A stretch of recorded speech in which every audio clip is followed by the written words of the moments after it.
Andrés Ojeda conducía su automóvil por la autopista nocturna con la tranquilidad que llega después de una larga jornada de trabajo. 38 años a sus espaldas, 15 de ellos al volante, los últimos 7 al servicio de Víctor Salinas. El empresario confiaba en él plenamente, y Andrés justificaba esa confianza con cada kilómetro, cada giro, cada decisión tomada en la carretera.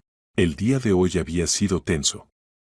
Salinas se había reunido con socios hasta entrada la noche, discutiendo un nuevo contrato con una compañía farmacéutica. Andrés esperaba en el coche, hojeando noticias en el teléfono, de vez en cuando mirando las ventanas iluminadas del centro de negocios. Cuando Víctor finalmente salió, el cansancio se leía en cada uno de sus movimientos. A casa, Andrés. Y descansa tú también. Mañana continuaremos.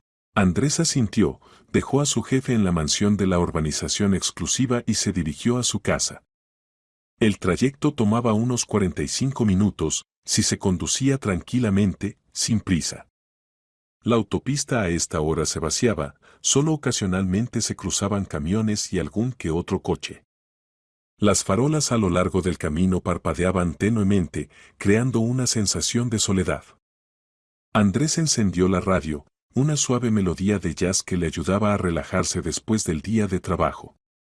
Los pensamientos fluían apaciblemente, sin tensión. Pensaba en el fin de semana que se aproximaba, en que hacía tiempo que no visitaba a su madre en la ciudad vecina, en pequeños asuntos domésticos que había postergado durante varias semanas. El cruce cerca de la antigua estación de servicio, Andrés lo conocía de memoria. Aquí había que reducir la velocidad ante el semáforo, luego girar a la izquierda. Ya se preparaba para la maniobra cuando desde la derecha, como surgido de la nada, apareció un enorme todoterreno negro. El vehículo iba a velocidad endemoniada, sin reducirla ni siquiera ante el cruce. Los faros cegaban, el motor rugía amenazante. Andrés pisó los frenos con todas sus fuerzas. Los neumáticos chirriaron, dejando rayas negras en el asfalto, el automóvil se sacudió hacia adelante con tanta fuerza que la cabeza casi golpea el volante, el cinturón de seguridad se clavó dolorosamente en el pecho, cortando la respiración. El todoterreno pasó literalmente a unos centímetros del capó, cortándole el paso tan descaradamente que a Andrés se le cortó el aliento. El corazón latía frenéticamente, las manos se aferraban al volante con fuerza mortal. ¿Pero qué haces, imbécil?, maldijo entre dientes apretados, sintiendo cómo la adrenalina se extendía por sus venas. Normalmente Andrés no reaccionaba ante la grosería en las carreteras. Su profesión le había enseñado a mantener la calma en cualquier situación, a no dejarse llevar por las emociones, a no entrar en conflictos viales. Pero ahora algo en su interior hizo clic. Esto no era simplemente la maniobra de un temerario, no era el error habitual de un conductor distraído. Era una desfachatez abierta, una demostración de fuerza, un desafío. El adelantamiento había sido tan atrevido, tan calculado, que Andrés sintió, aquí había algo que no cuadraba. El todoterreno se alejó a toda velocidad, dejando tras de sí una nube de polvo, pero Andrés alcanzó a ver la matrícula. Más bien, intentó verla. El marco trasero estaba sucio, los números se leían mal, como si estuvieran deliberadamente salpicados de barro, pero memorizó los 3 primeros símbolos y el contorno general. También le llamó la atención una abolladura en el parachoques trasero, reciente, el metal brillaba bajo la luz de las farolas, la pintura estaba descascarillada en los bordes. Andrés arrancó, acelerando involuntariamente. No para alcanzarlo, simplemente para seguirle, ver a dónde se dirigía este tipo. Quizás anotar la matrícula completa, informar más tarde a la DGT. Que reciba una multa por esa forma de conducir. La justicia debe triunfar, pensaba, sorprendiéndose él mismo de su obstinación. El todoterreno volaba hacia adelante, cambiando de carril con una prisa nerviosa. El conductor claramente tenía prisa, y eso parecía sospechoso. Los temerarios habituales se comportan de otra manera, demuestran fuerza, juegan con otros participantes del tráfico. Este simplemente huía hacia algún lugar, como si escapara de una persecución. Después de 1 kilómetro, el vehículo inesperadamente giró a la derecha, hacia un camino de tierra que llevaba a viejas construcciones de almacenes y más allá, a una franja forestal. Andrés redujo la velocidad, mirando el giro. ¿Ir allí? ¿Para qué? Allí no había nada excepto hangares abandonados y terrenos baldíos. Pero la curiosidad y el sentido de justicia pudieron más. Giró siguiéndolo, encendiendo las luces largas. El camino de tierra estaba destrozado, las ruedas saltaban en los baches, el coche se sacudía. Adelante parpadeaban las luces rojas del todoterreno, acercándose y alejándose. Andrés sentía cómo la tensión aumentaba con cada segundo. Pasaron 800 metros. El todoterreno de repente frenó bruscamente, levantando una nube de polvo, dio un zigzag y arrancó de nuevo hacia adelante, ahora en dirección al bosque. La maniobra fue brusca, casi pánica. Andrés se detuvo, sin entender qué estaba pasando, sintiendo cómo se le ponía la piel de gallina. Y entonces vio, desde la puerta trasera del todoterreno empujaron algo afuera. El objeto cayó al borde del camino con un golpe sordo, el vehículo rugió con el motor y desapareció tras la curva, ocultándose en la oscuridad entre los árboles. Andrés salió del automóvil, sintiendo un extraño presentimiento de desgracia. El corazón latía rápido, la garganta estaba seca, las palmas sudaban. Encendió la linterna del teléfono y se dirigió al lugar donde había caído el objeto. Cada paso costaba esfuerzo, las piernas parecían de plomo. Era una caja de cartón. Ordinaria, marrón, ligeramente abollada, con cinta adhesiva rasgada en los bordes. Andrés se detuvo a 1 metro de ella, escudriñando la oscuridad, tratando de entender qué podría ser. Y entonces escuchó un sonido. Débil, apenas perceptible, pero penetrante en el silencio nocturno. Un sollozo. Un sollozo infantil. Se acercó de un tirón, se agachó en cuclillas y abrió las tapas superiores de la caja con manos temblorosas. Dentro, envuelta en una manta beige suave, yacía una bebé. Diminuta, con mejillas regordetas, con los ojitos entreabiertos, mirándolo con tanta confianza que Andrés se quedó inmóvil, olvidando respirar. La niña tendría unos 3 meses, no más. Una niña. Respiraba rápidamente, entrecortadamente, el pequeño pecho subía y bajaba con dificultad, la piel estaba pálida, casi transparente, los labios ligeramente azulados por el frío. La bebé lo miraba, parpadeando raramente, y en esa mirada había tanta indefensión, tanta pregunta muda, que a Andrés se le hizo un nudo en la garganta. «Dios mío».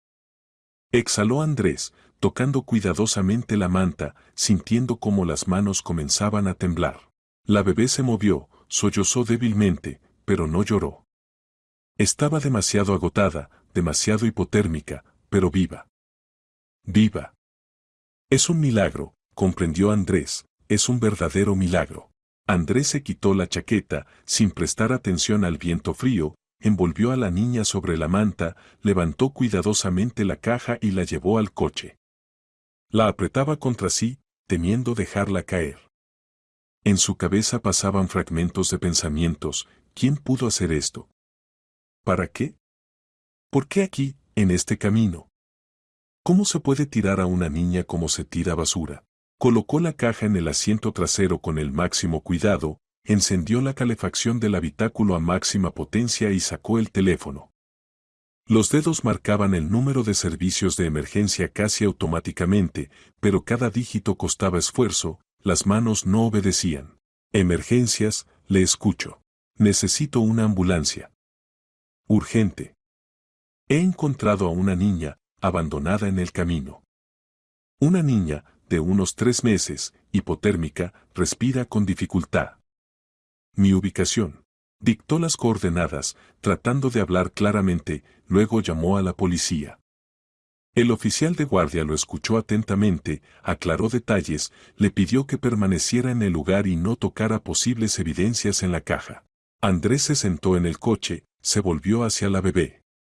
Ella lo miraba, parpadeando raramente, como si temiera cerrar los ojos, como si entendiera que este hombre era su única esperanza. Extendió la mano, tocó cuidadosamente su diminuta palmita.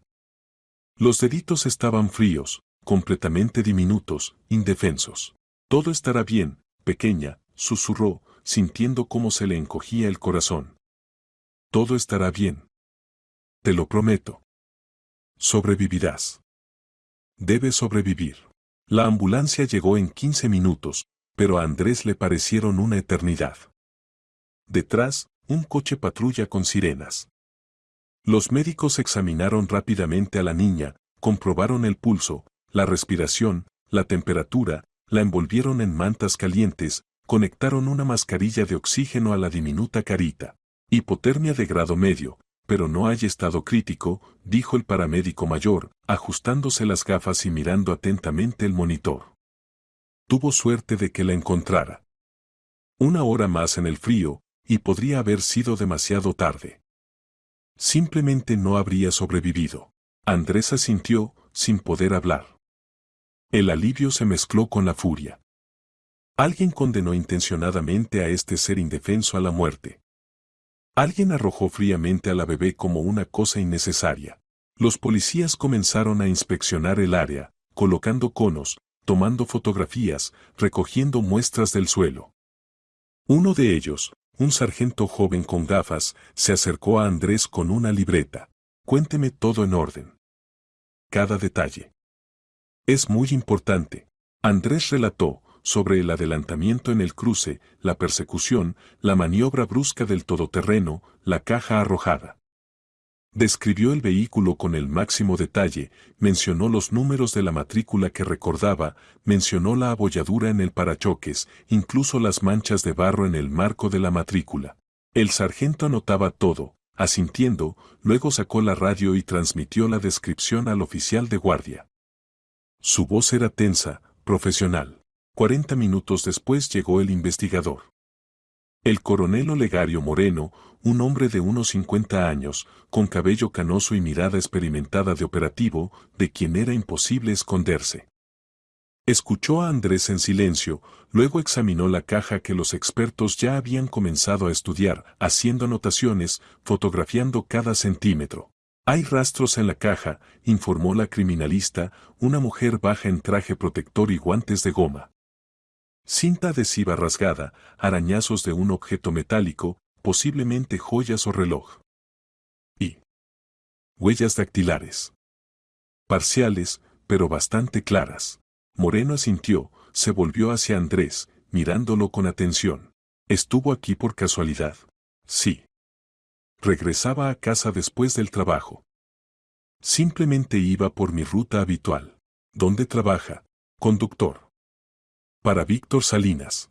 El coronel arqueó las cejas, su rostro mostró sorpresa por un momento. ¿El empresario Salinas? Sí.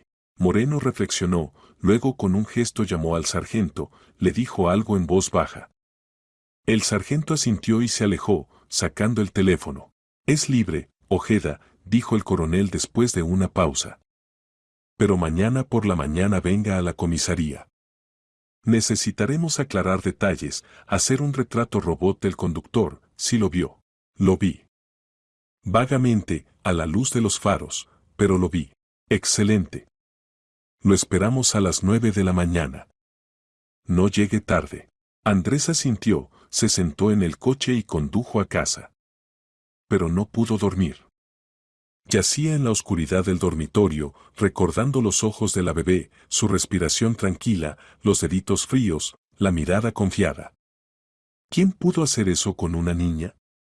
¿Y por qué precisamente aquí, en este camino? Las preguntas se alineaban en su cabeza, no dejándolo en paz.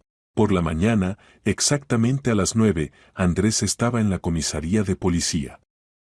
Lo llevaron a una oficina donde ya estaban sentados Moreno y un joven investigador, que se presentó como Daniel Carmona. En la mesa había fotografías, documentos, un portátil con pestañas abiertas. Siéntese, ofreció Moreno, señalando una silla. Hay noticias. No muy agradables. Andrés se sentó, mirando tenso al coronel, sintiendo cómo aumentaba la ansiedad.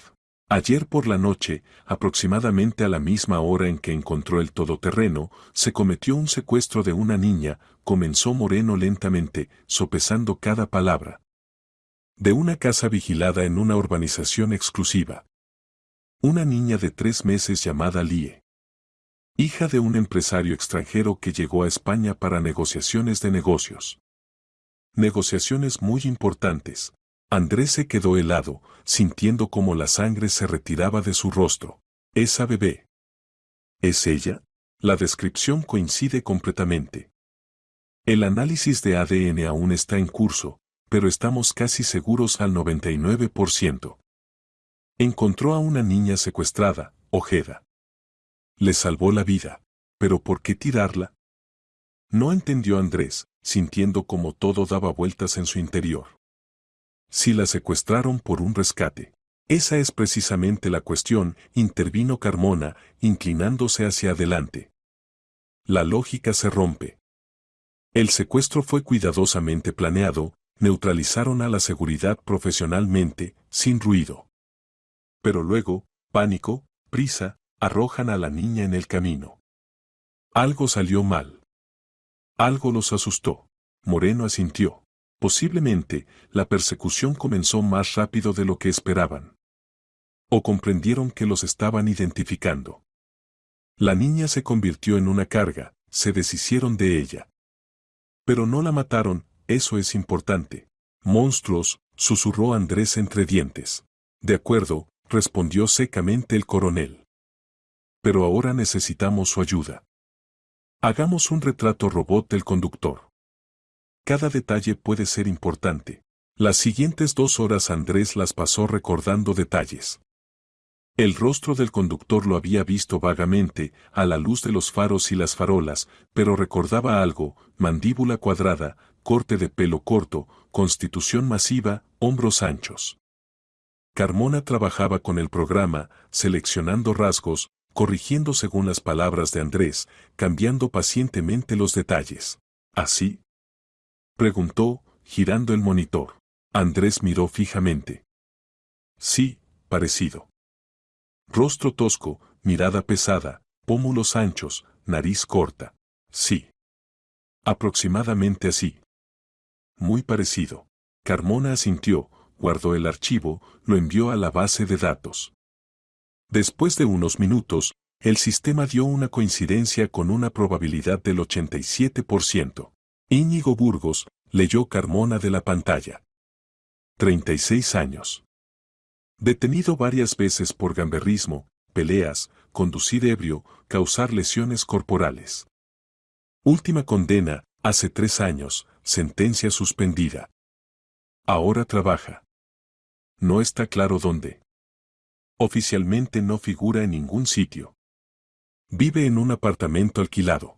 Moreno tomó una impresión de la fotografía de Burgos de la base de datos, la colocó delante de Andrés. ¿Es él? Andrés estudió la imagen atentamente. Sí, muy parecido. Los mismos rasgos, la misma mirada pesada. Creo que sí. Casi seguro. Excelente. Emitimos búsqueda inmediatamente. El coronel dio la orden y en la jefatura comenzó un trabajo activo. Andrés se sentó a un lado, observando cómo los empleados contactaban con cámaras de vigilancia, verificaban bases de datos, analizaban rutas, hacían llamadas. Carmona le trajo café en un vaso de papel, se sentó a su lado en una silla.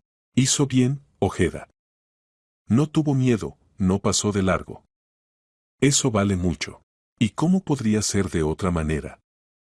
Se encogió de hombros Andrés, bebiendo el café amargo. Había una niña allí. Una niña viva. Muchos habrían pasado de largo.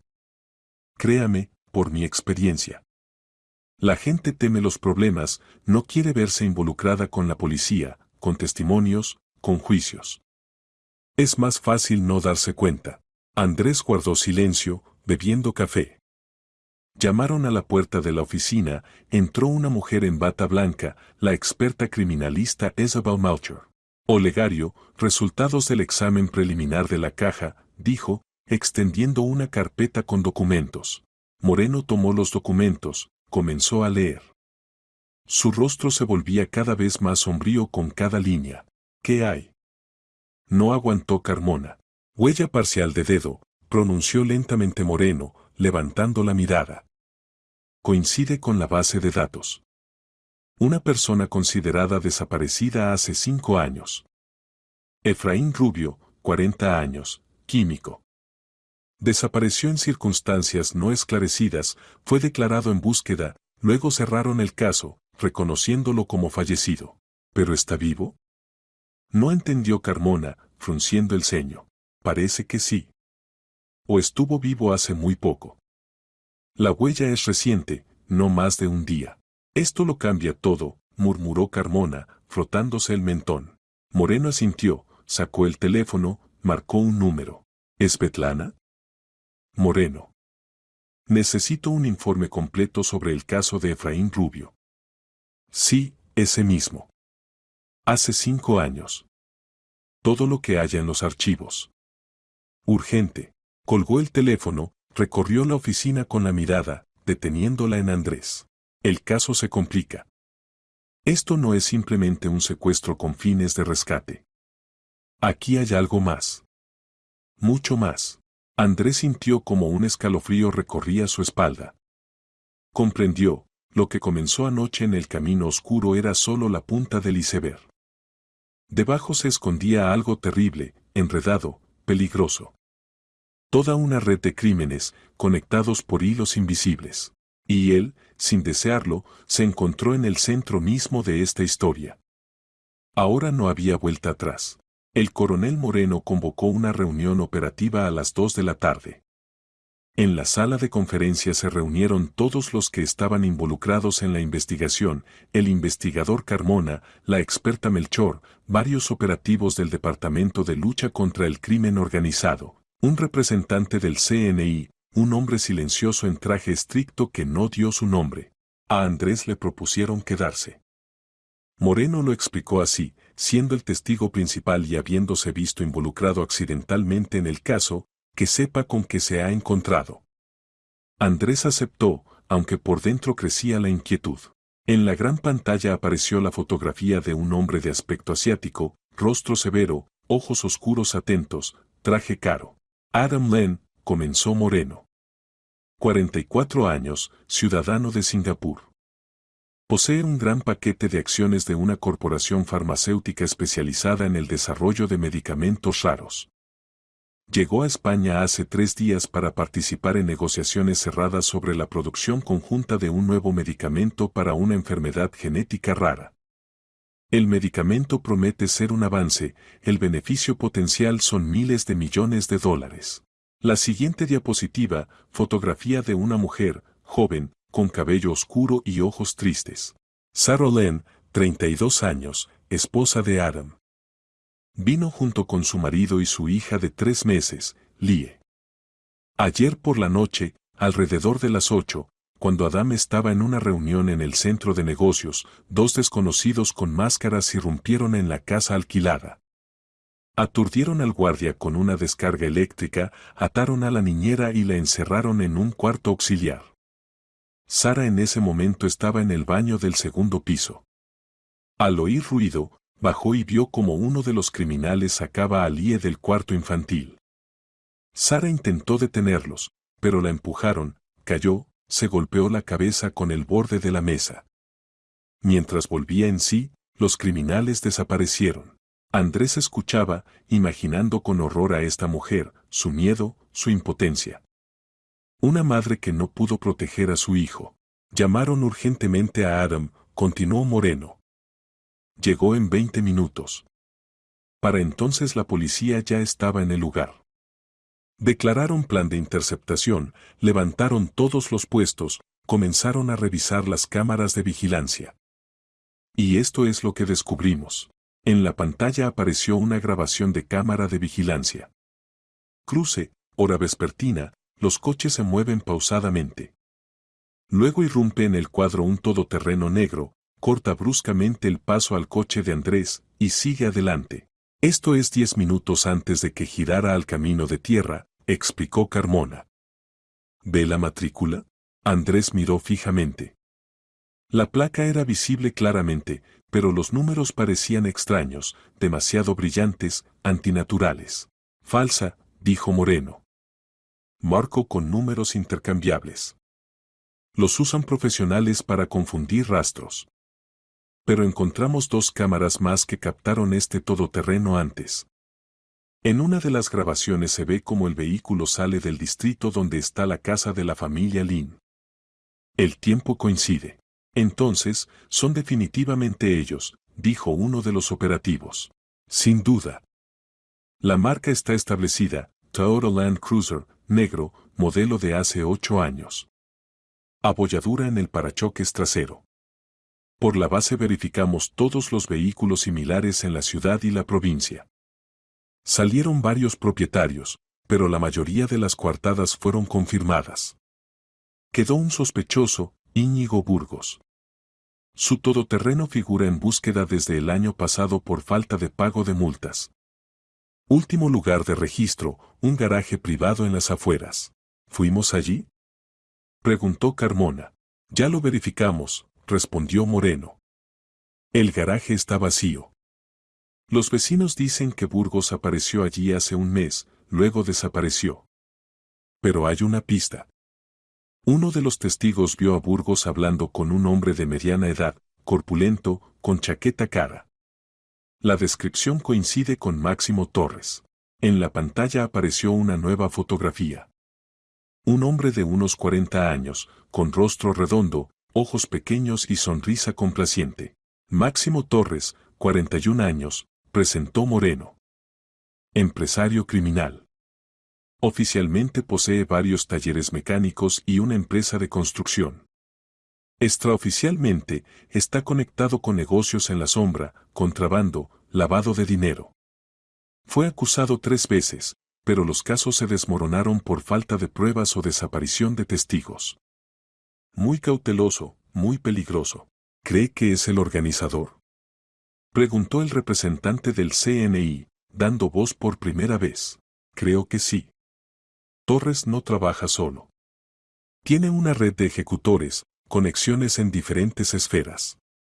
Un secuestro de este nivel requiere planificación, recursos, información.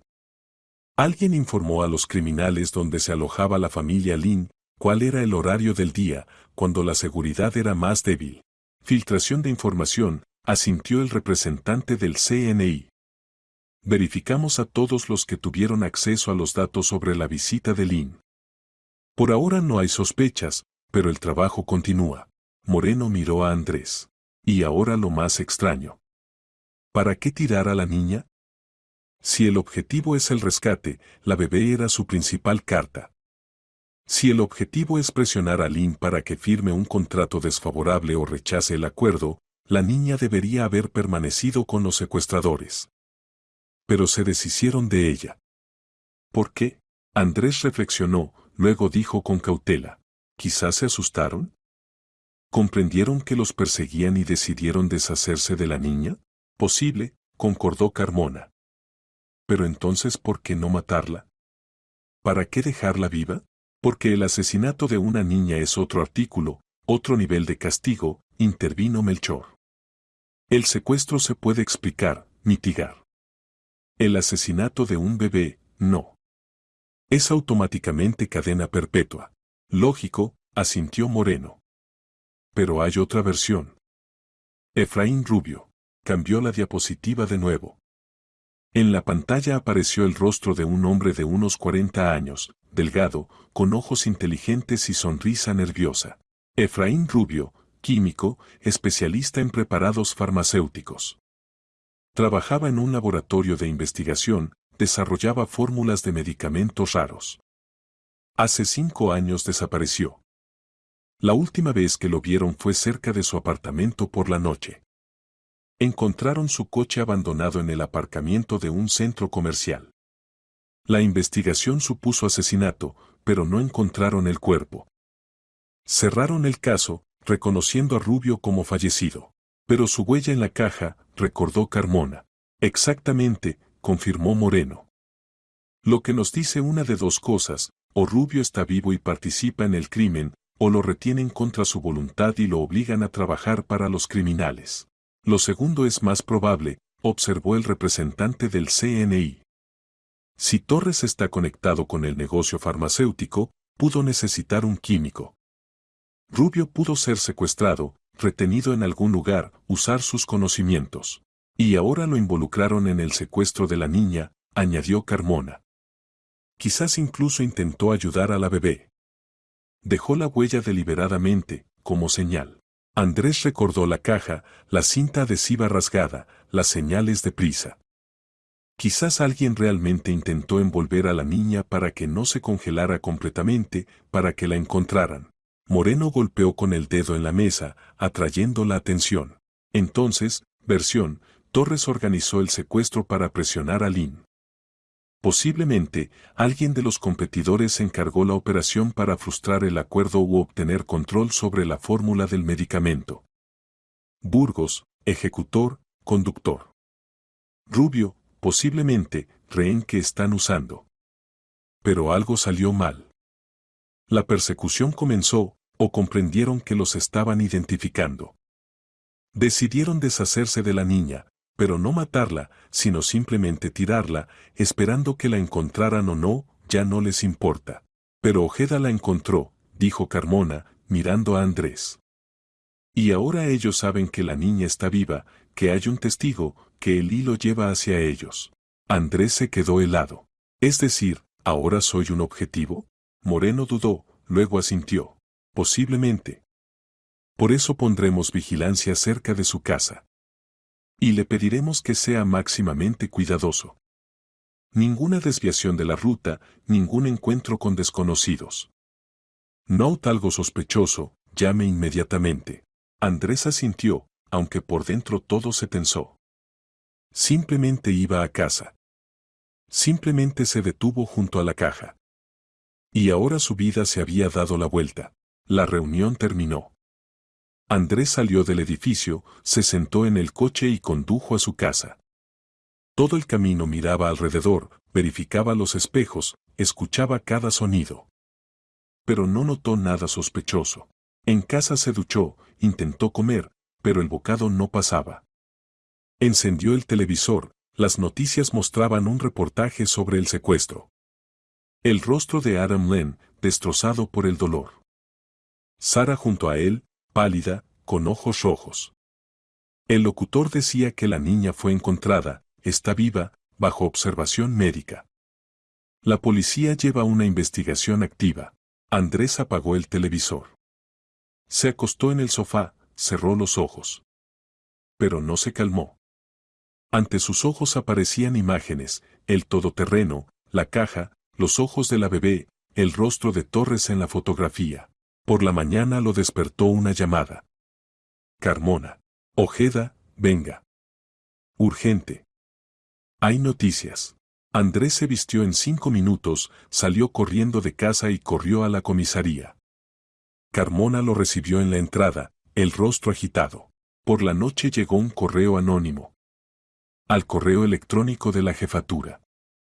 El texto es corto, pero inquietante. Lo llevó a la oficina, le mostró la pantalla del ordenador. En ella estaba abierto el correo, enviado desde una dirección desechable. El texto consistía en una frase. Mientras buscan a la niña, el verdadero objetivo ya se está cumpliendo. El tiempo está en su contra. Andrés leyó, frunció el ceño. ¿Qué significa esto? Tratamos de entender, respondió Carmona. Puede ser un farol, un intento de confundir. Puede ser verdad. Si es verdad, significa que el secuestro de Lie fue una maniobra de distracción. Mientras buscamos a la niña, alguien está haciendo algo más. ¿Qué exactamente? No lo sabemos.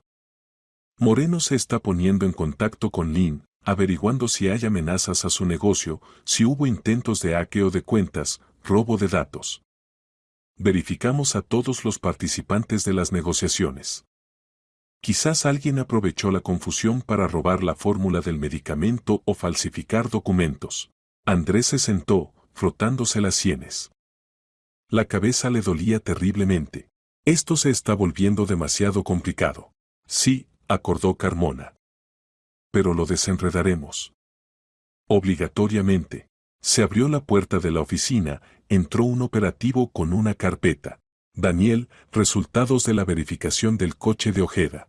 Carmona tomó la carpeta, la abrió, comenzó a leer. Su rostro se alargó. ¿Qué? Se tensó Andrés. Carmona lentamente levantó la mirada. Bajo su parachoques encontraron una baliza. Rastreador GPS. Alguien está siguiendo sus movimientos. Andrés se quedó inmóvil. La sangre se retiró de su rostro. ¿Cuándo? ¿Cuándo lo pusieron? A juzgar por el modelo, recientemente. Posiblemente, ayer por la noche. O esta noche, mientras el coche estaba junto a su casa. ¿Pero para qué? Susurró Andrés. ¿Para qué necesitan seguirme? Carmona se sentó enfrente, lo miró directamente a los ojos. Ojeda, usted trabaja para Víctor Salinas. Un empresario que participa en las mismas negociaciones que Adam Len. Quizás no lo eligieron por casualidad. Quizás a través de usted quieren llegar a su empleador. Andrés sintió como la tierra se hundía bajo sus pies. Es decir, ¿me están usando como cebo? Parece ser así. La baliza fue removida, enviada a examen. Pero ahora está en aún mayor peligro. Comprenderán que la baliza fue descubierta y pueden actuar abiertamente. Andrés se quedó confundido. Todo esto parecía una pesadilla de la que era imposible salir. Carmona puso la mano en su hombro. Aguante, Ojeda. Lo protegeremos. Y atraparemos a estos bastardos. Lo prometo. Andrés asintió, aunque por dentro todo temblaba de furia. No era un héroe. Era simplemente un conductor. Pero ahora se encontró en el centro mismo de un juego peligroso. Y no había vuelta atrás. Moreno llamó a Andrés a su oficina una hora después del descubrimiento de la baliza. El coronel estaba sentado en su escritorio, delante de él había impresiones, fotografías, mapas de la ciudad con puntos marcados. Siéntese, Ojeda, señaló con la cabeza hacia la silla. Necesitamos hablar seriamente. Andrés se sentó, sintiendo cómo la tensión aumentaba con cada segundo.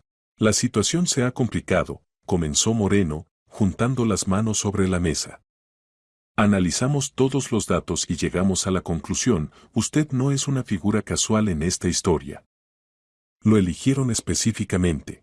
¿Pero por qué precisamente a mí? No aguantó Andrés.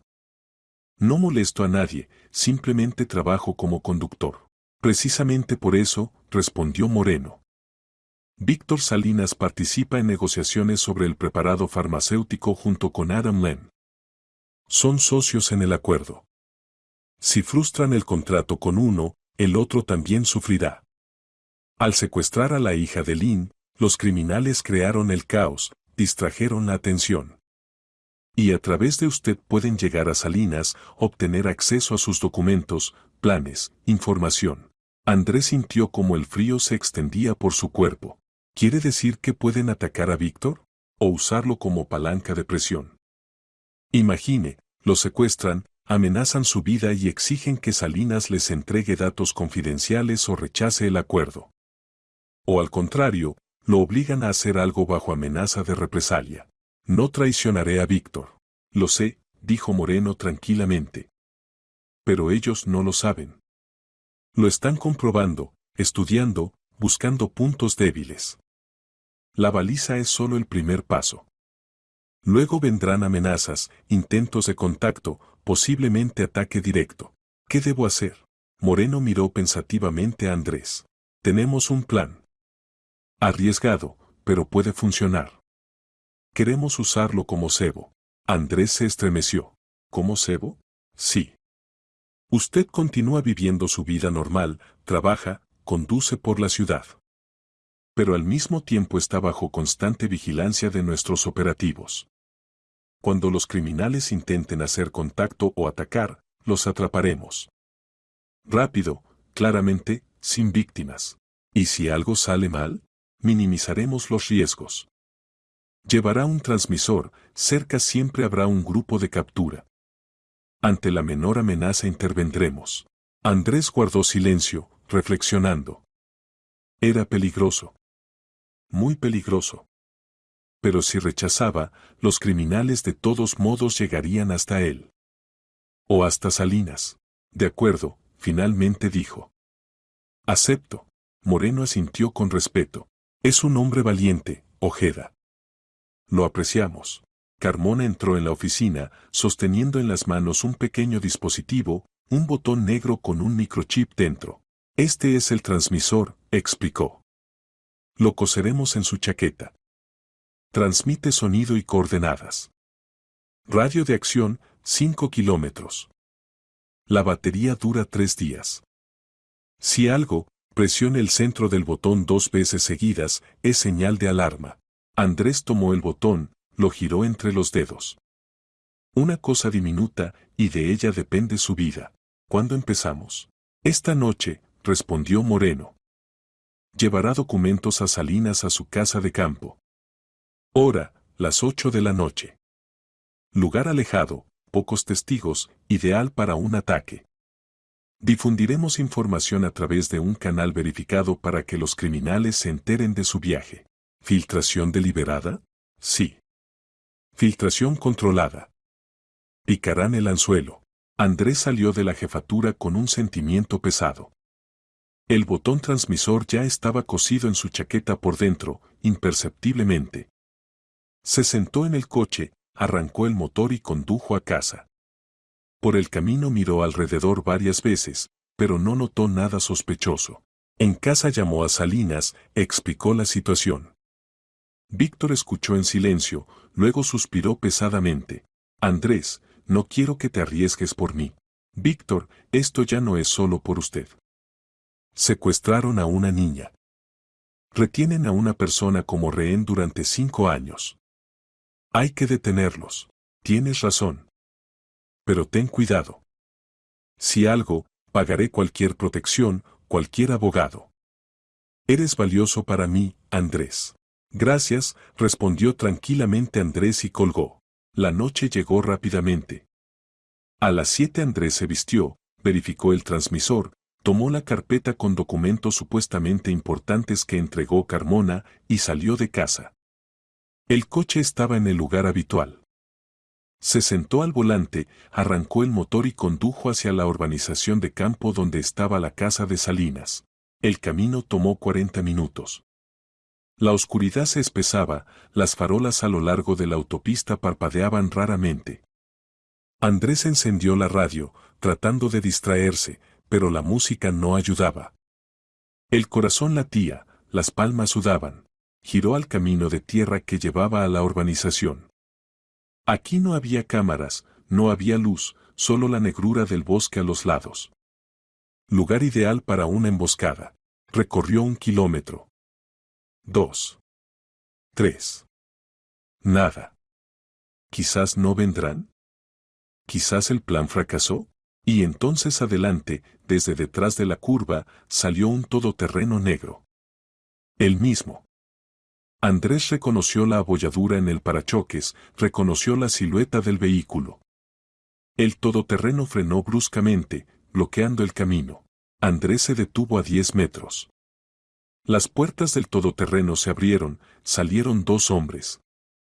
Uno, Burgos, reconocible por su figura masiva. El segundo, bajo, en chaqueta oscura, con capucha en la cabeza. Burgos caminaba hacia el coche de Andrés confiadamente, en la mano brilló un cuchillo. Andrés apretó el volante, preparándose para lo peor. Pero recordaba las instrucciones, no resistirse, no provocar, dar tiempo a los operativos. Burgos se acercó a la puerta del conductor, golpeó con el puño el cristal. Sal. Rápido. Andrés lentamente abrió la puerta, salió. Burgos lo agarró por el cuello, lo giró de cara al capó, lo presionó contra el metal. ¿Dónde está? Rugía, poniendo el cuchillo en el cuello de Andrés. ¿Tú viste? Recogiste la caja. Habla, ¿a quién la entregaste? Andrés trataba de respirar uniformemente, no mostrar miedo. La niña fue recogida por la policía. Simplemente la encontré y llamé a la ambulancia. Eso es todo. Mientes. Burgos presionó el cuchillo más fuerte, arañando la piel. ¿Sabes algo? Nos viste. ¿Recordaste? El segundo hombre se acercó más, quitó la capucha. Andrés reconoció el rostro de la fotografía, Máximo Torres. Corpulento, con ojitos malvados. Íñigo, cálmate, dijo Torres con voz uniforme. Hablemos con el hombre amistosamente. Miró a Andrés. Ojeda, ¿verdad? Conductor de Salinas. Te metiste en un asunto que no es tuyo, amigo. Para nada tuyo. Simplemente iba a casa, respondió Andrés. Simplemente ibas, sonrió Torres. Y simplemente encontraste a la niña. Y simplemente llamaste a la policía. Y ahora simplemente llevas documentos a tu jefe. Todo simple, ¿verdad? Andrés guardó silencio. ¿Sabes qué pasará ahora? Continuó Torres, acercándose. Te llevaremos. Te llevaremos a un lugar tranquilo. Hablaremos detalladamente. Averiguaremos qué contaste a la policía, qué sabes, a quién viste. Y luego decidiremos qué hacer contigo. No tendrán tiempo, dijo tranquilamente Andrés. La policía ya sabe dónde estoy. Torres se rió. ¿Crees que eso nos asusta? Trabajamos desde hace mucho. Tenemos conexiones, dinero, gente. La policía nunca nos alcanzará. Se equivoca, pronunció una voz desde algún lugar al lado. Torres se giró. De la oscuridad salieron figuras en uniforme negro, fuerzas especiales. 10 hombres, con rifles automáticos, con chalecos antibalas. Rodearon el todoterreno y el coche de Andrés en segundos. Manos en el capó. Inmediatamente. Gritó el comandante del grupo. Burgos intentó huir, pero lo derribaron y presionaron contra el suelo. Torres se quedó inmóvil, lentamente levantó las manos. Es una trampa, susurró, mirando a Andrés con odio. Andrés se apartó, se alejó hacia los operativos. Las piernas temblaban, pero se mantenía. Funcionó. Cayeron en la trampa. Carmona corrió hacia él, le dio una palmada en el hombro. Bien hecho, Ojeda. Lo lograste. Andrés asintió, sin poder hablar. La adrenalina aún bullía en la sangre, el corazón latía como loco. Esposaron a Torres y Burgos, los llevaron a los coches. Pero Torres se giró, gritó. No entendieron nada. Esto es solo el comienzo. No saben lo que realmente está pasando. Moreno, que había llegado después, sonrió. Ya contarás. Detalladamente. Se llevaron a los criminales. Andrés se sentó en su coche, pero no podía conducir, las manos temblaban. Carmona se sentó a su lado. Descansa. Luego iremos. Daniel, ¿qué quiso decir? No saben lo que realmente está pasando. Carmona frunció el ceño. No lo sé. Pero lo averiguaremos. Volvieron a la jefatura a medianoche. Interrogaban a Torres y Burgos en oficinas diferentes. Andrés estaba sentado en el pasillo, bebía café, trataba de calmarse. 2 horas después salió Moreno. Su rostro estaba sombrío. Torres habló. Parcialmente. Dijo que el secuestro fue encargado por competidores de Lin que querían frustrar el acuerdo. Pero hay algo más. Mencionó a Rubio. ¿El químico? Sí. Dijo que Rubio está vivo. Lo retienen en un almacén, lo obligan a trabajar en la fórmula del preparado. Torres se negó a decir dónde exactamente, pero encontramos una pista. En su teléfono había una geolocalización, un viejo almacén industrial en las afueras. Vamos allí ahora mismo. Andrés se levantó. Voy con ustedes. Ojeda, ¿estás cansado? Quédate. No. Quiero ver el final de esta historia. Moreno lo miró, luego asintió. De acuerdo. Pero mantente atrás. No hagas heroicidades. Salieron en 10 minutos. Columna de 4 coches, fuerzas especiales, operativos. El almacén estaba en la zona industrial, abandonada y desierta. Se acercaron silenciosamente, sin sirenas, rodearon el edificio. Moreno dio la orden, y los combatientes irrumpieron dentro. Andrés esperaba afuera, escuchando los sonidos. Gritos, estruendo, disparos, uno, otro. Luego silencio. Carmona salió del almacén, sosteniendo a un hombre delgado con cabello despeinado y mirada vacía. Rubio. Vivo. Está aquí, dijo Carmona. Lo tenían en el sótano. 5 años. Andrés se acercó más. Rubio apenas se sostenía en pie, hablaba incoherentemente, pero las palabras eran terribles. Querían matar a la niña. La dejaron porque los perseguían. Ella sobrevivió de milagro. Moreno abrazó a Rubio por los hombros. Ya, Efraín. Todo terminó. Eres libre. Rubio lloró, sin sonido, convulsivamente. Andrés se giró, sin poder mirar esas lágrimas. La operación terminó. Los criminales capturados. Rubio liberado. Lie salvada. Pero dentro de Andrés no había triunfo. Solo cansancio y un extraño vacío.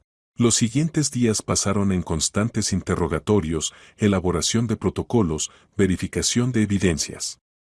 Andrés daba testimonios, respondía preguntas de los investigadores, reconstruía la cronología de los eventos. Cada vez que recordaba esa noche en el camino de tierra, veía ante sus ojos la carita de Lie, su mirada confiada. A Efraín Rubio lo colocaron en el hospital. 5 años de encierro lo habían destruido física y moralmente. Los médicos decían que la recuperación tomaría meses, quizás años. Un psicólogo trabajaba con él diariamente, ayudándolo a volver a la realidad, a aprender de nuevo a vivir entre personas. Torres y Burgos estaban en el centro de detención. Los interrogaban continuamente, reuniendo pruebas, construyendo la cadena de crímenes. Gradualmente el cuadro se volvía más claro. Moreno llamó a Andrés a la jefatura una semana después de la operación en el almacén. El coronel se veía cansado, pero satisfecho. Siéntate, Ojeda. Quiero contarte lo que averiguamos. Andrés se sentó, escuchando atentamente. Torres habló. No de inmediato, pero bajo la presión de las evidencias y los testimonios de Rubio comenzó a confesar. La historia es así. Hace 5 años lo contrataron un grupo de empresarios en la sombra, conectados con compañías farmacéuticas. Querían obtener acceso a desarrollos de preparados raros para vender fórmulas a competidores o chantajear a los creadores. Rubio trabajaba en una fórmula única de medicamento para una enfermedad genética. Lo secuestraron, lo retuvieron en el almacén, lo obligaron a continuar las investigaciones en secreto de las estructuras oficiales. Y cuando apareció Adam Lin vino a España para firmar un contrato con varias compañías, incluyendo aquella en la que trabajaba Rubio antes del secuestro. A Torres le ordenaron frustrar el acuerdo. El secuestro de la niña debía ser la palanca de presión, o Lin rechaza el contrato, o su hija sufre. Pero algo salió mal. ¿Qué exactamente? La policía reaccionó más rápido de lo esperado. Levantaron el plan de interceptación instantáneamente, pusieron puestos en todas las salidas. Burgos llevaba a la niña al lugar acordado, pero comprendió que lo seguían. Se asustó. Decidió deshacerse de Lie para facilitarse la tarea. Torres afirma que no ordenó tirar a la niña, que fue iniciativa de Burgos. Pero es imposible verificarlo. Estaban dispuestos a matar a la bebé, dijo Andrés. Sí. Pero no lo hicieron. Quizás despertó la conciencia. Quizás simplemente se acobardaron ante tal artículo. En cualquier caso, Lie sobrevivió gracias a ti. ¿Y Rubio? ¿Cómo está conectado con la caja? A Rubio lo tenían en el mismo almacén a donde llevaban a la niña. Cuando Burgos trajo a Lie, Efraín la vio. Comprendió que podrían matarla. Intentó ayudar. La envolvió mejor discretamente, dejó la huella del dedo en la caja, esperando que la policía comprendiera, aquí está involucrado alguien más, alguien de los desaparecidos. Fue un grito de ayuda. Andrés se imaginó a este hombre agotado, que había languecido en cautiverio durante años, intentando salvar a una niña ajena. El corazón se le encogió de compasión. Es un héroe, dijo tranquilamente Andrés. Sí, acordó Moreno. Y ahora es libre. Recibirá compensación, apoyo del Estado, posibilidad de volver a una vida normal. También llegamos a Milena Tavares. Una mujer que trabajaba en el aeropuerto. La detuvieron anteayer. Falsificaba documentos para sacar a la niña del país después del secuestro. Debía recibir por esto una suma grande. Ahora coopera con la investigación, da testimonios contra Torres. Moreno continuó. Ojeda, el caso se está cerrando. Todas las figuras principales detenidas, pruebas reunidas, la niña devuelta a los padres. Solo queda el proceso judicial. ¿Cuándo es el juicio? En 2 meses. Te llamarán como testigo. Tendrás que dar testimonios. Estoy listo. Moreno sonrió, por primera vez en todo el tiempo de conocerse. Eres una buena persona, Andrés. Gracias por la ayuda. Sin ti no habríamos desenredado esta red tan rápido. Andrés asintió, se levantó, estrechó la mano del coronel y salió de la oficina. El alma se sintió más ligera. Todo terminó. Por fin, volvió al trabajo. Víctor Salinas lo recibió con alivio, lo abrazó, le dio una palmada en el hombro. Andrés, estoy orgulloso de ti. No eres simplemente un conductor. Eres un hombre de honor. Gracias, Víctor. Escucha, quiero proponerte un nuevo puesto. Jefe del servicio de seguridad de mi compañía. Salario mayor, mejor estatus, trabajo responsable. ¿Aceptas? Andrés se quedó perplejo. Yo. No sé si podré. Podrás. Demostraste que sabes actuar en situaciones extremas, mantener la sangre fría, tomar decisiones correctas. Necesito a una persona así a mi lado. Andrés reflexionó. Era una oportunidad de cambiar la vida, ascender, encontrar un nuevo sentido. Después de todo lo vivido, sentía que el trabajo anterior ya no lo satisfacía. Quería más. Acepto, dijo firmemente. Salinas sonrió. Excelente. Desde el lunes empiezas. Pasaron 3 semanas. Andrés se acostumbraba a las nuevas obligaciones, estudiaba los sistemas de seguridad, coordinaba el trabajo de los guardias, verificaba documentos. El trabajo resultó ser más difícil de lo que parecía, pero interesante. Se sentía necesario, útil. Una noche lo llamó Carmona. Ojeda, hola. ¿Cómo estás? Normal. Trabajo en el nuevo puesto. Lo oí. Felicitaciones. Escucha, hay una noticia. Adam Lin con su familia quieren reunirse contigo. Agradecerte personalmente. ¿Aceptas? Andrés titubeó. No buscaba gratitud, no quería atención. Simplemente hizo lo que debía hacer cualquier persona normal. No sé, Daniel. Me siento incómodo. Entiendo. Pero para ellos es importante. Salvaste a su hija. Quieren verte, decir gracias. Dales esta oportunidad. Andrés suspiró. De acuerdo. ¿Cuándo? Mañana, a las 3 de la tarde. En su hotel. Te enviaré la dirección. Al día siguiente Andrés llegó al lujoso hotel en el centro de la ciudad. Lo llevaron a una suite en el piso superior. La puerta la abrió una mujer joven, Sarah Lynn. Sus ojos estaban tristes, pero el rostro resplandecía de gratitud. Señor Ojeda, pase, por favor, dijo en español con un fuerte acento. Andrés entró. En la sala estaba sentado Adam Lynn, sosteniendo en brazos a la pequeña Lie. La niña estaba vestida con un mono rosa, miraba alrededor con ojitos curiosos. Se veía saludable, tranquila, feliz. Adam se levantó, se acercó a Andrés, extendió la mano. Gracias, dijo simplemente, pero en esa palabra había tantas emociones. Estrecharon las manos. Sara se acercó más, tomó la mano de Andrés. Salvó a nuestra hija. Nunca olvidaremos esto. Nunca. Simplemente estuve en el lugar correcto, murmuró Andrés. No, negó con la cabeza Adam. No simplemente estuvo. Actuó correctamente. No tuvo miedo, no pasó de largo, no permaneció indiferente. Arriesgó su vida, ayudó a la policía, participó en la operación. Es un héroe. Andrés bajó la mirada. La palabra héroe sonaba demasiado fuerte, demasiado pomposa. No se sentía héroe. Simplemente una persona que hizo lo que era correcto. Aaron volvió al sofá, se sentó, apretando a Lie contra su pecho. La niña bostezó, cerró los ojitos. Sabe, señor Ojeda, continuó Adam más bajo, cuando me informaron del secuestro, pensé que la perdería para siempre. Estaba dispuesto a dar todo, dinero, negocios, contratos. Todo. Con tal de que regresara. Y cuando la policía dijo que la encontraron viva, no lo creí. Parecía imposible. Sara se sentó junto a su marido, acariciando a su hija en la cabeza. Los médicos decían que 1 hora más en el frío, y habría sido demasiado tarde. Salvó su vida en el sentido literal.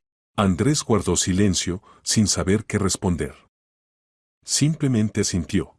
Aaron sacó del bolsillo un sobre, se lo extendió a Andrés. Esto es para usted. Una pequeña gratitud. Andrés abrió el sobre. Dentro había una suma considerable, tal que no ganaba en 1 año. No puedo aceptar esto, dijo, devolviendo el sobre. ¿Por qué? Porque no lo hice por dinero. Lo hice porque así había que hacerlo. Adán sonrió tristemente. Lo sé. Precisamente por eso es digno de este dinero. Tómelo. Compre un apartamento, un coche, ayude a sus familiares. Que este dinero vaya al bien. Andrés titubeó, luego tomó el sobre. Gracias. Hablaron otra hora más, bebieron té, compartieron impresiones. Sara contaba cómo fue difícil vivir esas horas terribles, cómo se culpaba a sí misma, cómo no podía dormir hasta que devolvieron a Lie. Adam hablaba de que el contrato finalmente fue firmado, que el medicamento sería lanzado a producción, que esto salvaría miles de vidas. Ve, dijo, mirando a su hija, incluso del horror pueden hacer algo bueno. Lie está viva. Los criminales están castigados. Rubio es libre. El medicamento será creado. Todo encajó. Andrés asintió. Sí, todo encajó. No de inmediato, no simplemente, pero encajó. Al despedirse, Aram le estrechó la mano de nuevo. Si alguna vez está en Singapur, venga a visitarnos. Estaremos encantados de verlo. Sin falta, prometió Andrés, aunque comprendía que difícilmente estaría alguna vez en Singapur. Salió del hotel, se sentó en el coche y estuvo mucho tiempo sentado, mirando por la ventana. El sobre yacía en el bolsillo, pesado, como un ladrillo. Dinero que cambiaría su vida. Pero lo principal no era el dinero. Lo principal es que hizo la elección correcta. Y eso era más importante que todo. Arrancó el coche y condujo a casa, sintiendo una extraña calma. Por delante estaba el juicio, testimonios, posiblemente nuevas preguntas. Pero ya no había miedo. Había seguridad, lo superaría. Superaría todo. El juicio se celebró 2 meses después, como prometió Moreno. El proceso tenía lugar en el juzgado de la ciudad, en una gran sala con techos altos y filas de bancos para espectadores. Los periodistas llenaron las primeras filas, las cámaras chasqueaban continuamente. El caso causó enorme resonancia: secuestro de la hija de un empresario extranjero, red criminal, liberación de rehén, acto heroico de un conductor común. Los periódicos abundaban en titulares, los canales de televisión dedicaban reportajes. Andrés estaba sentado en la sala de testigos, tratando de no prestar atención a las cámaras y miradas curiosas. A su lado estaba sentado Efraín Rubio, todavía delgado y pálido, pero ya más vivo, con mirada consciente. En 2 meses se había fortalecido un poco, comenzó a hablar con más confianza, a recuperar la memoria sobre la vida pasada. Los psicólogos trabajaban con él diariamente, ayudándolo a superar las consecuencias del largo encierro. En el banquillo de los acusados estaban sentados 3, Máximo Torres, Íñigo Burgos y Milena Tavares. Los 3 eran acusados por un caso penal, grupo criminal organizado. Torres miraba al suelo, evitando las miradas. Burgos apretaba las mandíbulas, claramente enfadado con todo el mundo. Tavares estaba sentada aparte, con la cabeza agachada, su abogada le decía algo en voz baja al oído. La mujer se veía abatida, asustada, evidentemente comprendiendo la gravedad de lo hecho. La jueza, una mujer mayor con rostro severo y cabello canoso, abrió la sesión. Leyeron las acusaciones: secuestro de persona mediante conspiración previa por grupo de personas, extorsión, creación de comunidad criminal y participación en ella, privación ilegal de libertad de Efraín Rubio, circulación ilegal de armas, amenazas de aplicación de violencia. Tavares era acusada de complicidad, falsificación de documentos para sacar a la niña del país y participación en actividades de comunidad criminal. El fiscal, un hombre de mediana edad en traje oscuro, habló primero. Enumeraba metódicamente los hechos, presentaba pruebas, grabaciones de cámaras de vigilancia, testimonios de testigos, conclusiones de expertos, evidencias materiales. La caja en la que encontraron a Lie. Las huellas dactilares de Rubio. La baliza instalada en el coche de Andrés. Grabaciones de conversaciones telefónicas de Torres. Documentos falsos fabricados por Tavares. Cada prueba encajaba en un sistema claro, no dejando dudas sobre la culpabilidad de los acusados. Los acusados actuaron fríamente, calculadamente, persiguiendo objetivos lucrativos, decía el fiscal, recorriendo la sala con la mirada.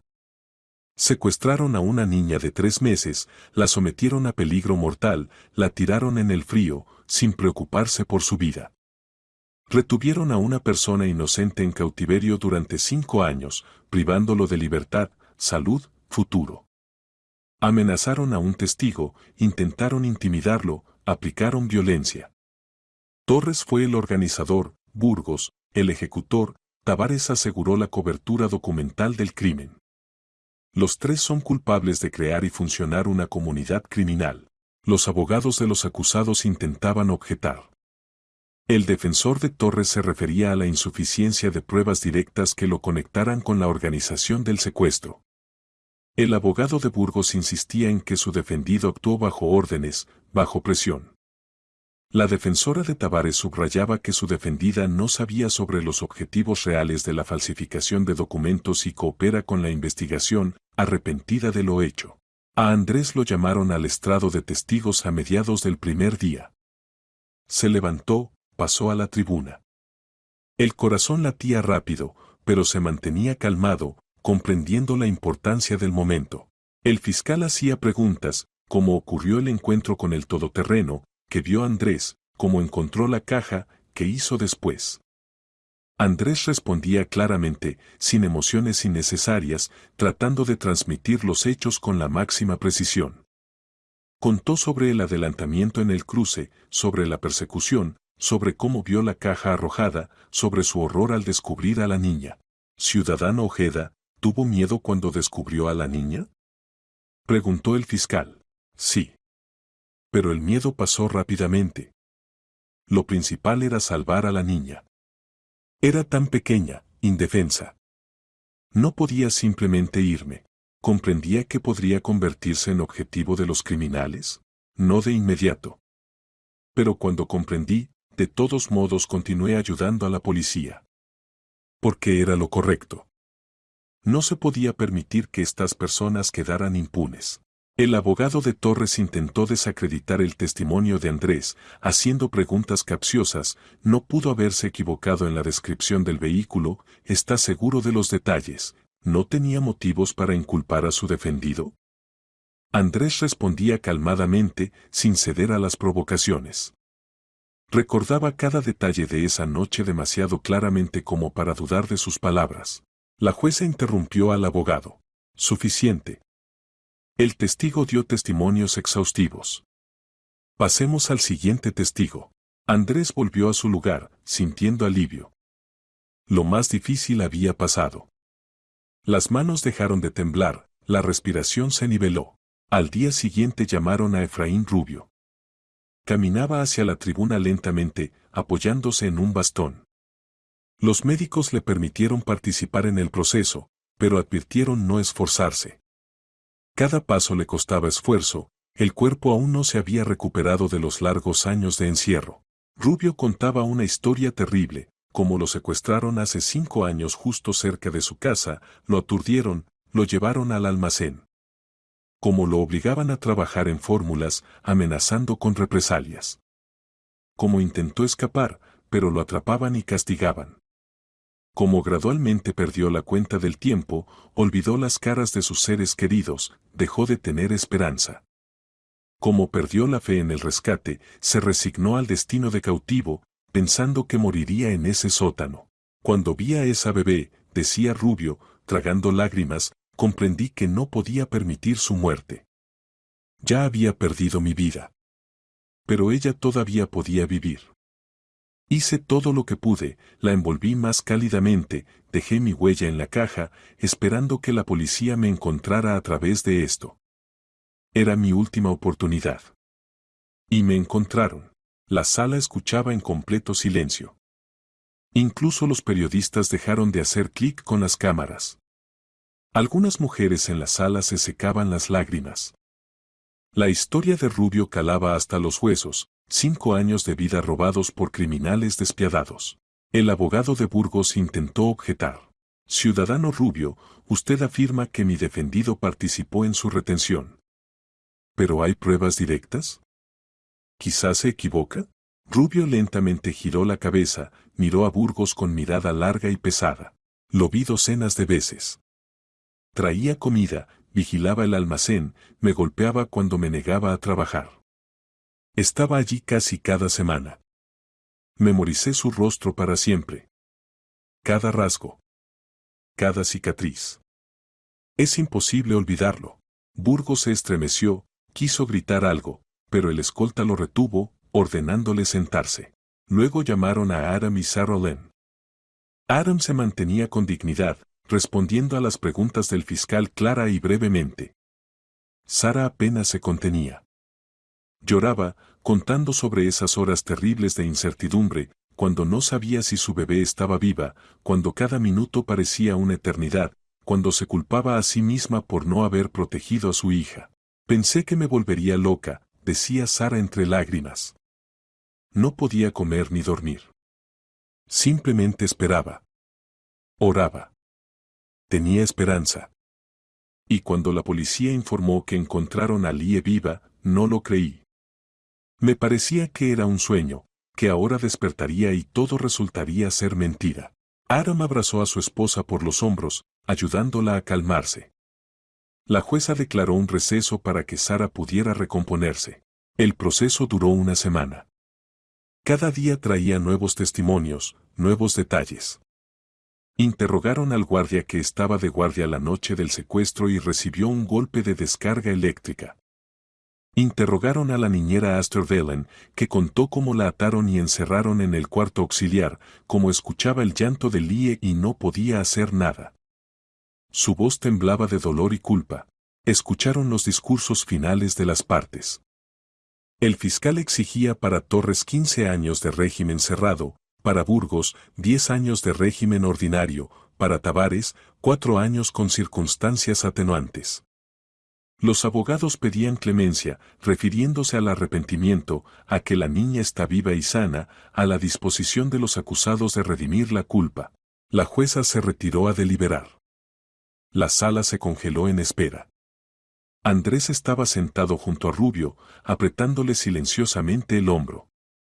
Efraín temblaba, se ponía nervioso, temía que los criminales recibieran un castigo demasiado leve, que la justicia no triunfara. 2 horas después la jueza volvió. Se levantó, leyó la sentencia con voz pausada y severa. En nombre del Reino de España, el tribunal dictaminó reconocer a Máximo Torres culpable por los artículos 163 apartado segundo, 165 apartado segundo, 240 apartado primero, 164 apartado segundo, 248 apartado primero del Código Penal Español. Imponer castigo en forma de privación de libertad por un plazo de 15 años con cumplimiento en centro penitenciario de régimen cerrado. Torres palideció, pero permaneció en su lugar, sin moverse. Reconocer a Íñigo Burgos culpable por los mismos artículos. Imponer castigo en forma de privación de libertad por un plazo de 10 años con cumplimiento en centro penitenciario de régimen ordinario. Burgos bajó la cabeza. Sus hombros se sacudieron en risa histérica, ya fuera por rabia o por desesperación. Murmuraba algo para sí, pero no se podían distinguir las palabras. Reconocer a Milena Tavares culpable de complicidad por los artículos 163 apartado segundo y 240 apartado primero del Código Penal Español. Considerando la asistencia activa a la investigación, el reconocimiento completo de culpa y el arrepentimiento, imponer castigo en forma de privación de libertad por un plazo de 3 años en suspenso con periodo de prueba de 2 años. Tavares sollozó, cubrió su rostro con las manos. Su abogada la abrazó por los hombros, diciéndole algo en voz baja. La mujer asentía, lloraba, agradecía. La jueza anunció varios puntos más: confiscación de los bienes de Torres obtenidos por medios criminales, pago de compensaciones a los perjudicados, Efraín Rubio y la familia Lin, prohibición a Burgos de ciertas actividades después de la liberación. Luego golpeó con el martillo. La sesión ha terminado. La sentencia entra en vigor legal después de que expire el plazo de apelación. La sala se alborotó. Los periodistas se precipitaron hacia la salida, discutiendo la sentencia, garabateando notas en libretas, dictando materiales en grabadoras. Andrés se levantó, estrechó la mano de Rubio. Todo terminó, Efraín. La justicia triunfó. Rubio asintió, secándose las lágrimas con un pañuelo. Gracias, Andrés. Si no fuera por usted, me habría quedado en ese sótano. Para siempre. No hay que agradecer. Simplemente hicimos lo que debíamos. Cada uno en su lugar. Salieron de la sala juntos. En la calle los esperaban Moreno y Carmona. El coronel le estrechó la mano a Andrés, le dio una palmada en el hombro. Buen trabajo, Ojeda. Caso cerrado. Criminales castigados. Ahora puedes vivir tranquilo. La amenaza ha pasado. Gracias, Olegario. Por todo. Por el apoyo, por la protección. Moreno sonrió. Gracias a ti. Sin tu ayuda no habríamos podido tan rápido. Eres un verdadero profesional. Y simplemente una buena persona. Carmona se acercó, abrazó a Andrés por los hombros amistosamente. Nos vemos, Ojeda. Si necesitas algo, llama.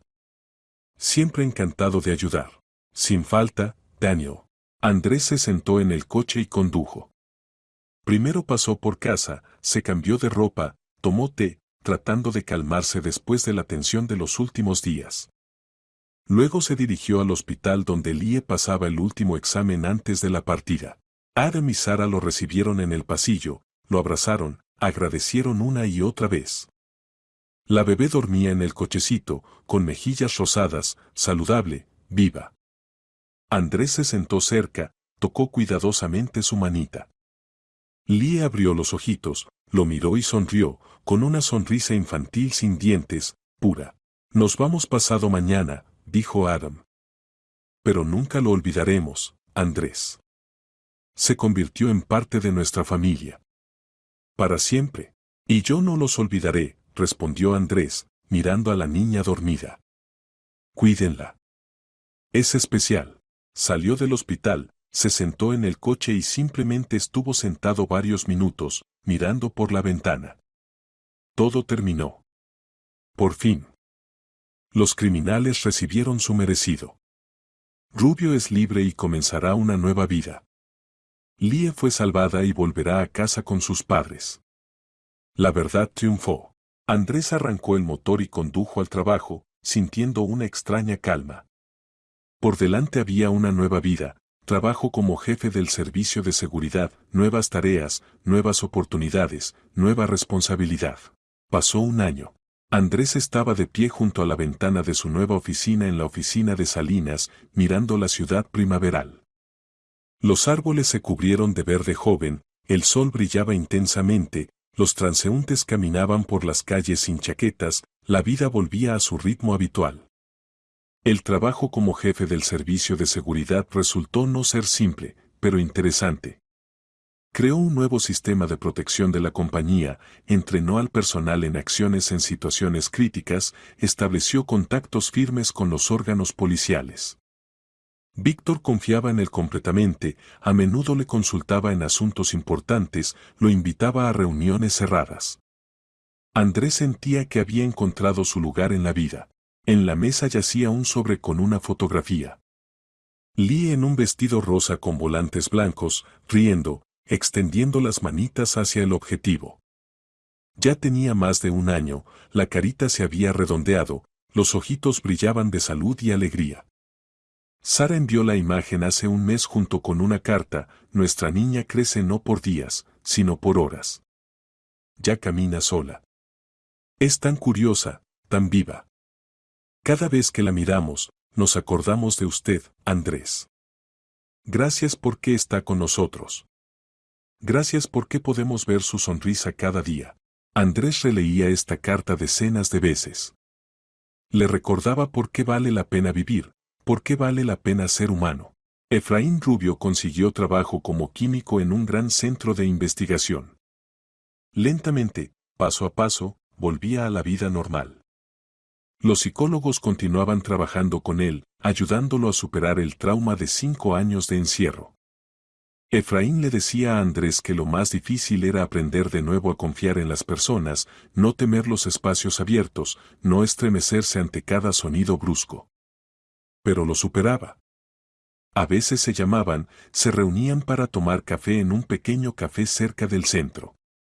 Rubio contaba sobre el trabajo, sobre los nuevos colegas, sobre cómo por primera vez en muchos años sintió el sabor de la libertad. Sus ojos gradualmente cobraban vida, en ellos aparecía un brillo que se había perdido en esos años terribles. Sabes, Andrés, decía una vez, pensaba que nunca saldría de allí. Que moriría en ese sótano y nadie sabría nunca qué me pasó. Pero tú lo cambiaste todo. Me diste una segunda oportunidad. Tú mismo te diste una oportunidad, objetaba Andrés. Dejaste la huella en la caja. También salvaste a Lie. Eres un héroe, Efraín. Rubio negaba con la cabeza, pero en su mirada se leía gratitud. Torres y Burgos cumplían condena en diferentes centros penitenciarios. Sus apelaciones fueron rechazadas por el Tribunal de Instancia Superior. La sentencia permaneció en vigor. La justicia se cumplió, y este conocimiento calentaba el alma. Andrés no sentía regocijo, pero sentía satisfacción de que los criminales recibieron el castigo merecido. Moreno y Carmona continuaban el servicio, resolviendo nuevos casos, atrapando nuevos criminales. A veces Andrés los encontraba en eventos municipales, intercambiaban apretones de manos, recordaban aquella operación. Moreno le dijo una vez, Ojeda, mostraste un ejemplo de lo que debe ser un ciudadano. No pasaste de largo, no tuviste miedo, ayudaste. De los que son como tú hay cada vez menos. Gracias por eso. Víctor Salinas también cambió durante este año.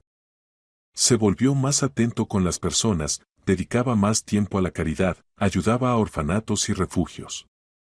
Clara, su esposa, organizó varias campañas de recaudación de fondos para familias que sufrieron por crímenes. Ambos decían que la historia con Lie los hizo repensar los valores, comprender que el dinero y el poder no significan nada si al lado no hay humanidad. Andrés se apartó de la ventana, tomó la fotografía de Lie, sonrió. Hizo la elección correcta entonces, en ese camino oscuro. Y esto cambió todo, no solo para la bebé, sino también para él mismo, para Rubio, para la familia Lin, para muchas otras personas.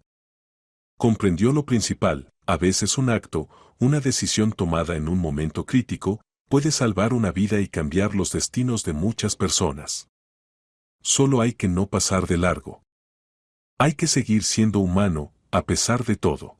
Andrés guardó la fotografía en el cajón de la mesa, se enderezó, miró el reloj. La jornada laboral continuaba.